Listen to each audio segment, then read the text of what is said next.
Hello, everybody. Lot to say today. Going to try to keep it short as possible. Um, Today is new moon in Cancer. You have all perhaps have been seeing all across social media, and those that you follow speak about this new moon and how powerful it is, being that it is conjunct Lilith. And many of you know I've been talking about this Lilith in Cancer transit since it started back in April. And this new moon at 7 degrees Cancer is going to be exactly square Jupiter, 7 degrees Aries. Um, what's interesting about this square is this Jupiter in Aries transit, though Jupiter will be retrograding. And of course, my mom's calling me at this time, which she has a lot to do with the messages I'm going to share right now. I'm going to have to just give her a call back later. So even though the full Jupiter and Aries transit is going to begin next year, because soon Jupiter will be retrograding in Aries and make a dip back into Pisces. The fact that Jupiter entered Aries at all this year and had a conjunction with Mars signified a new Jupiter 12-year cycle, because Jupiter takes approximately 12 years to travel throughout the entire zodiac. So the fact that this new moon is exactly squared this new Jupiter cycle adds extra significance to the developmental exploratory beginning stages we are moving into in our lives and in the world. A lot of things with Cancer energy and the strategic timing of how everything is unfolded with our political, social,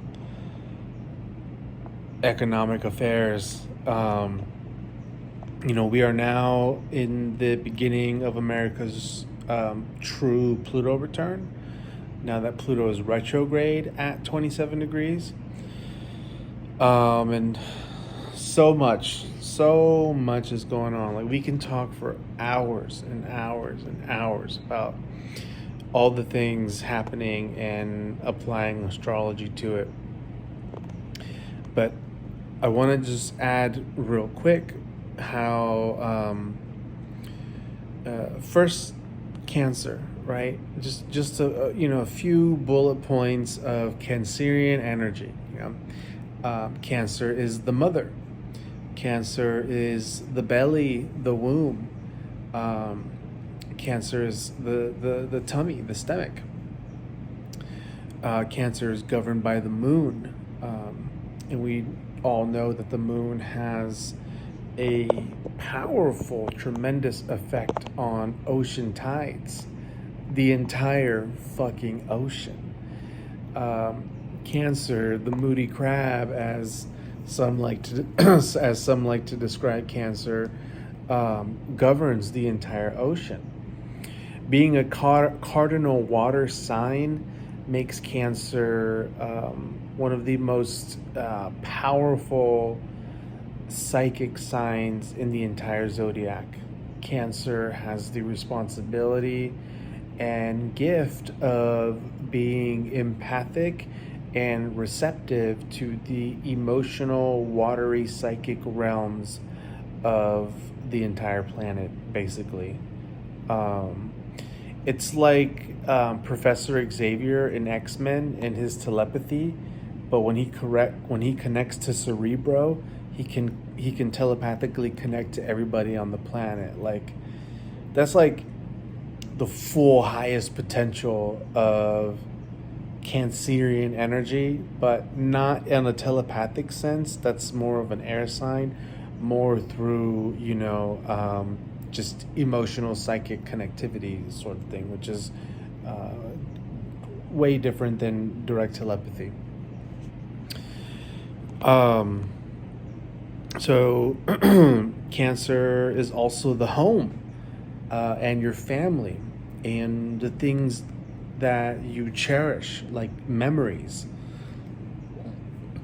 Cancer governs nostalgia and the kitchen. Um, you know, uh, Baking cookies and that nostalgic feeling when it's gloomy and cloudy outside and you get all cozy up at home with your onesie blankets and gmas making cookies and you're all just gathered around the fire. Like, that's the kind of atmosphere that Cancer energy can bring, that the moon in Cancer transit could bring. But on the contrary, moon Cancer and just Cancer cycles can, also create, emotional agitation, because it's one of the few times of the year where um, the universe wants us to really feel, to really sit and feel your feelings, especially Cancer. The key word for Cancer is I feel. Um, so, uh, you know, the mother, ocean, psychic, the womb, the moon, the kitchen, family, cherished memories, um, also ancestors. Cancer in the fourth house also govern ancestral energies. They're also in that same ancestral branch govern um, uh, tribes, your tribe, and it even expands all the way out to your nation, your country. Um, Fourth house energy is um, also where patriotism comes from, being patriotic and loving of your home country, of your countrymen, of your people, being very proud of all of that. And America was founded, signed on the Constitution of Independence, which coincidentally was during this, very Pluto return. Um, America was founded during a Cancer cycle, the 4th of July, Cancer. Um, so I bring all those things up because um, in the midst of this Cancer energy, there is also Venus in Gemini. And, Gemini is the sign of the twins. It's airy. Gemini energy can play devil's advocate, can just debate and argue for the sake of intellectual stimuli and wanting to, go back and forth with information. Gemini can have a tendency of only understanding the surface layer of topics. Gemini can be analytical of all the details, but often Gemini can overlook the fine details. And the overlooking of the fine details comes if that Gemini energy is not going deeper into understanding a topic, research, subject, whatever. And Venus is, heart, heart energy.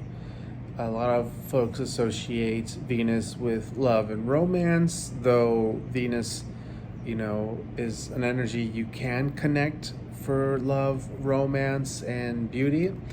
But in the core, Venus is values around what pleases you, what is pleasurable, which is why Venus gets associated with beauty because who is not pleased by the the view of beautiful roses, of beautiful flowers, of artwork?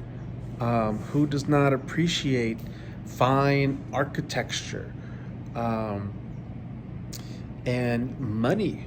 Who does not love fucking money? And who also doesn't love, intimate sexual intercourse, which can please you on multiple realms and physical levels? So Venus is really about her sex and her money and what she finds, value in, that brings her pleasure in her life. Venus in Gemini is a time of becoming aware of options. If you meet people born with Venus in Gemini, they're very great people. They're very smart people. They are well versed on many different topics. And one thing that they're known for, and some people will paint it in a negative context, is being open in relationships or talking to multiple people. But in reality, it's just a Venus Gemini native just knows the fact that that they are amazing individuals, and they're going to keep their options open for the right one. They're not just going to, take a bait hook for just anyone and everyone that shows interest in them, So, but in the context of where I'm pinning these alignments down to is, has it been a week now or a few days? Before this new moon started, we had the whole Roe versus Jade thing, the turnover with the abortion rights and all of that happened before the new moon. And the morning that this Supreme Court, what's the right word? Turning happened. I'm a little illiterate in some context, but you know what I'm trying to say. So don't judge my intelligence based on my illiteracy and lack of knowing all the words there is to know. Whatever. So the morning that this happened was also the weekend after Venus and Pallas Athena crossed over Uranus, and then later the North Node in Taurus. So Uranus is shock. It's sudden surprise. We knew that this, issue was going on weeks ago, but when the final word came to be that morning, it just came out of nowhere from that hearing.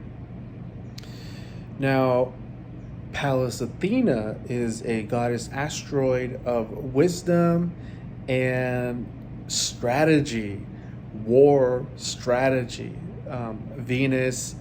Pallas Athena is the goddess that is not going to just, send a platoon of soldiers out in a, bloody, fight to the end to gain some turf, to gain some territory.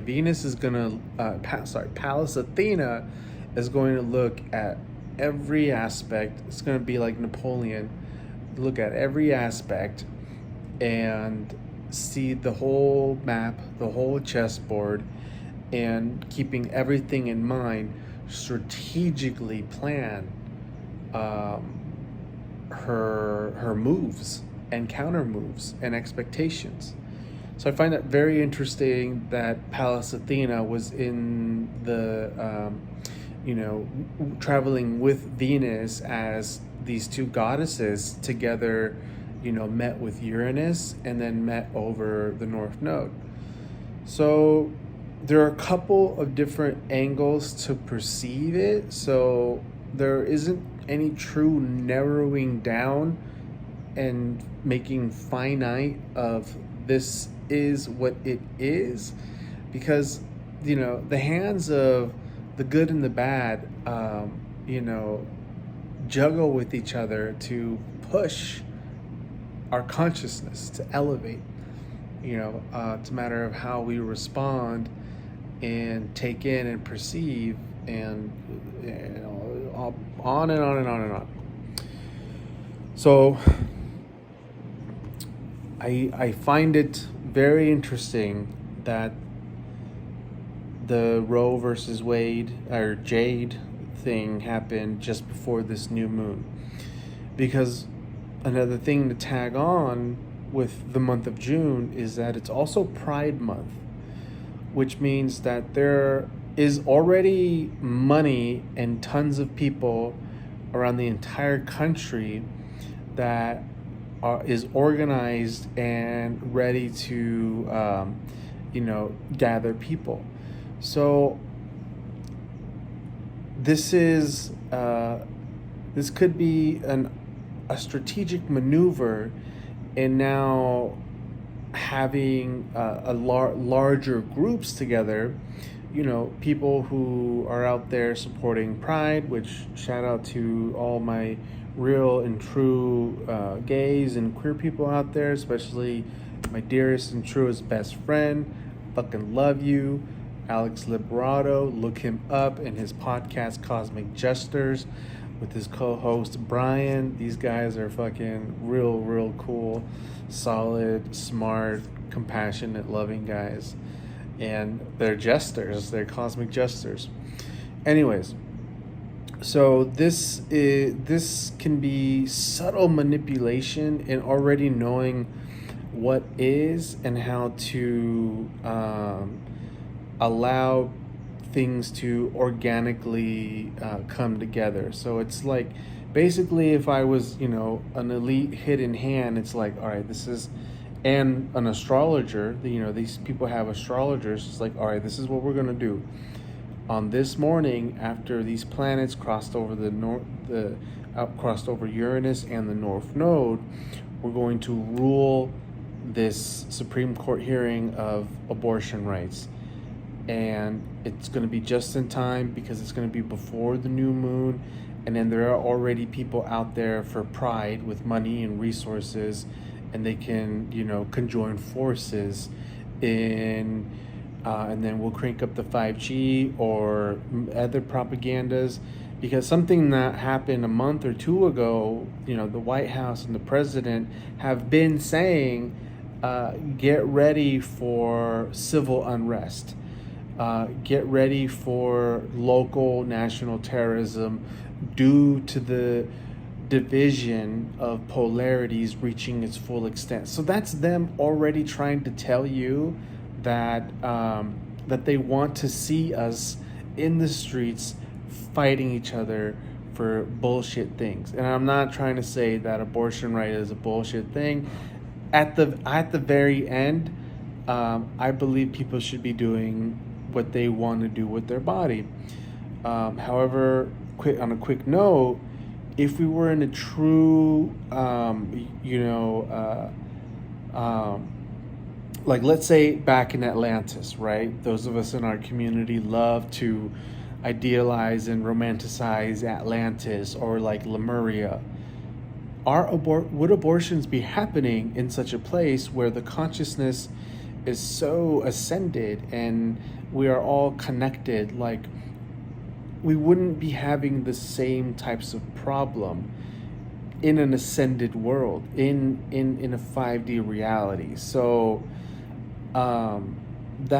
so I kind of stand in this interesting perspective that's on the threshold of trying to reshape our attitudes of the old propaganda and political structures that have just been siphoning our loosh, that have just been siphoning our energies. But within this context, at the very end, everybody's body should be, if that's what you want to do, then you should have the right and the resources to be able to do it. Just like how if I don't want a fucking vaccine, you're not gonna mandate it, and I ain't gonna fucking take that shit. So where was I before that? Rats.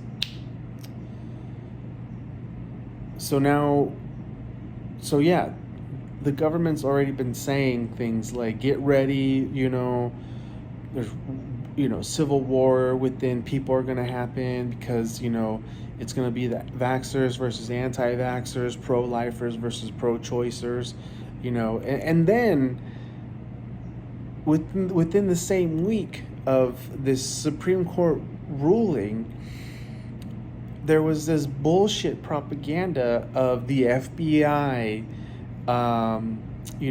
infiltrating a U-Haul truck full of white supremacist, Trump-supporting patriotist guys, all dressed in uniform, and they had them all on their knees, cuffed with bags over their head.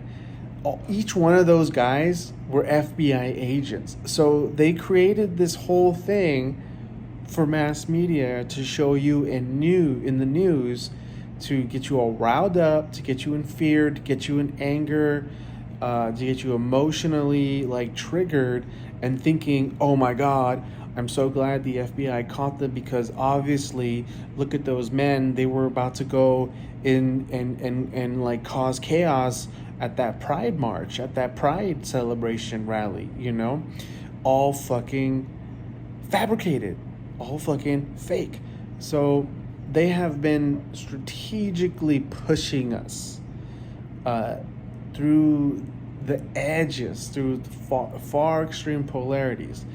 And, unfortunately, most people out there, they don't know a thing about a goddamn thing. They're just completely absorbed in the lies, in the deception, in the delusion, in the whole, fucking machine. So I find it very interesting that, this has all happened before the new moon, because and now we're here at the full moon, because now with this full moon we have Lilith, the moon, and the sun conjoined together, and then they exactly square Jupiter. So back in high school, I dated a Cancer, and she had a lot of Cancer placements. I think, if I remember correctly, she had 6 or 7 Cancer placements, and I'm a Gemini sun and moon, so this was before I developed, emotionally wise. She actually taught me a lot and matured me a lot and opened me up to understand emotions and others' emotions and all this stuff. But anyways, while dating her, she would just have these massive mood swings, and and then when she would express them to me, I'd just be listening to her like, you're crazy, I have no idea what you're talking about.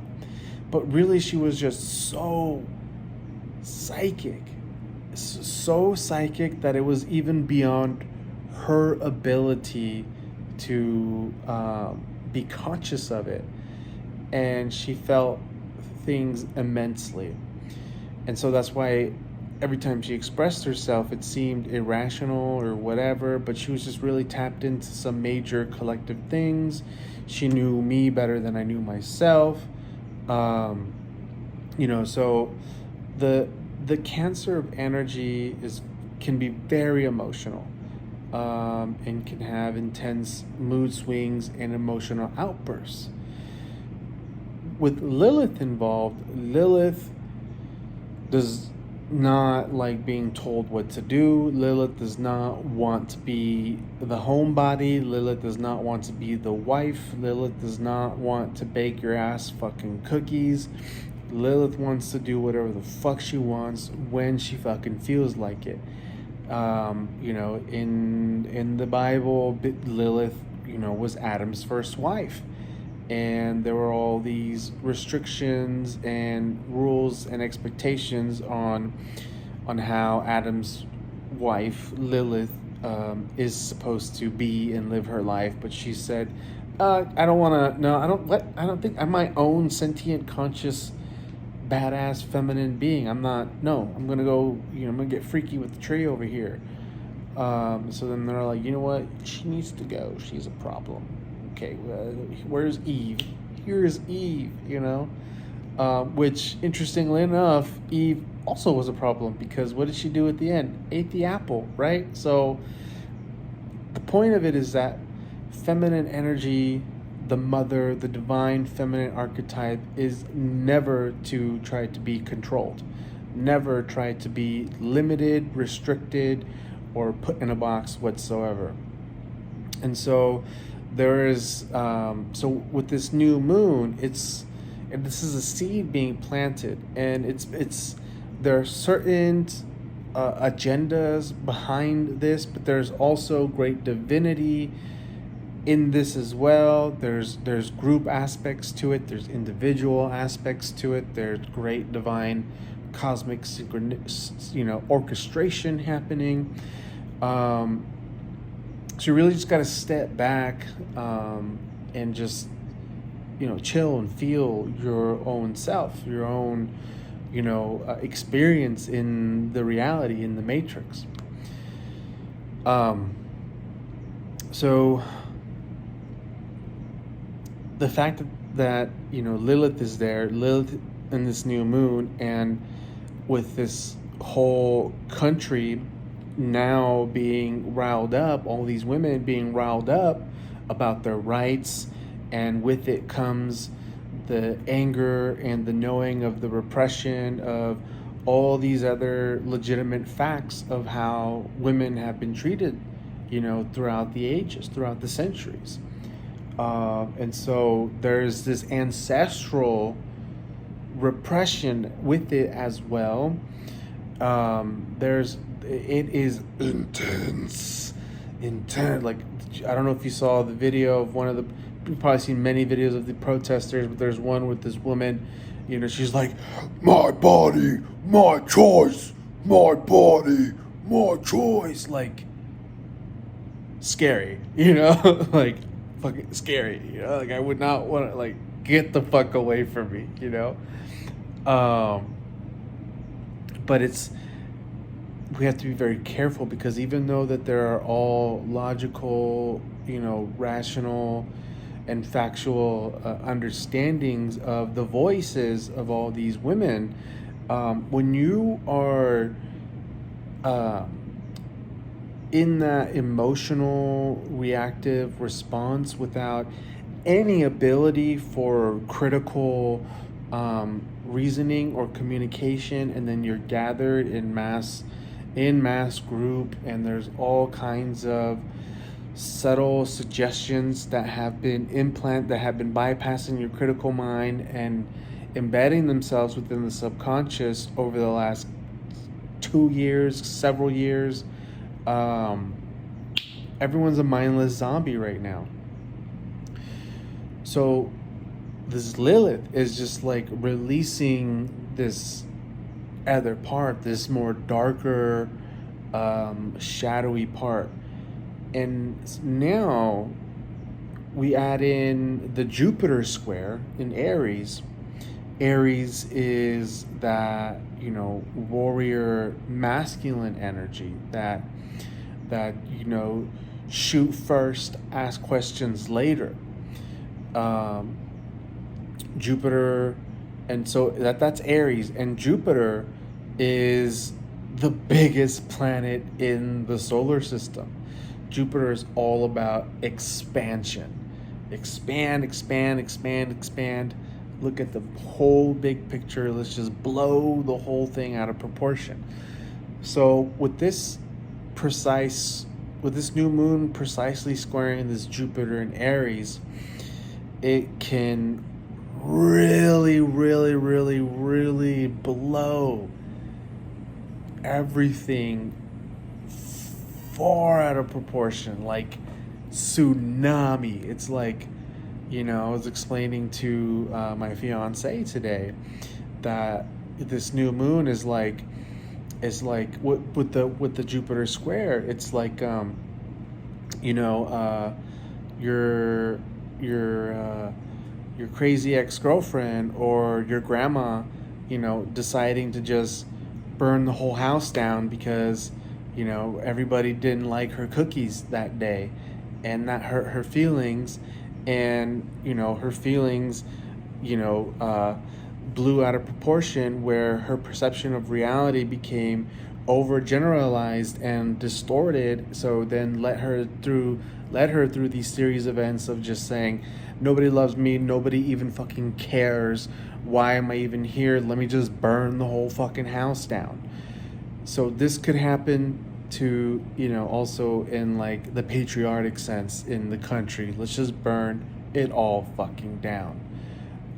This is like, oops, I only meant to make a little splash, hee hee, but I accidentally fucking, the levee broke, and now there's a massive flood going on, and we just can't stop it. And who's to say if that were to happen is really bad? We never really know how good or bad anything is until the aftermath, right?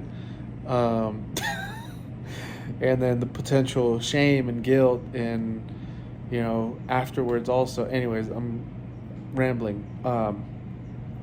So this is a very interesting new moon here, with Venus and Gemini sextiling this Jupiter. I do feel that there are some positive things with this alignment, but in a societal context, when we're looking at those things that I've been mentioning, shit can get real crazy. But in your own personal life, this is opportunity, and the universe pushing you to go for it, to get out there and go for it. If you do not like your current reality, if you are unhappy with your current situations in life, the Venus and Gemini squaring the Jupiter during this Jupiter new moon square will help open your heart and being open to what else is out there, and being divinely guided into get into the desirable place of getting to the other place. What you have to be careful of is hiding in your own shell, hiding in your own crab, being the crab, hiding in your own hermit shell in your own home. So I think this is a time to take risk and to go after what you want, where you want to go. So there were. So I kind of wanted to add a personal story, but I think that should be another video, because we're already at 30 minutes and it'll just tag on an extra 30 minutes. So I'm going to be posting another video, and this will be a more personal story of just some things that have been going on with my life, and how astrology has helped me stay grounded, perceptually grounded, with understanding what sort of responsibilities the universe and karmically I have been bestowed on in the last couple of years. And so we'll get to it. Thanks, everybody. Peace.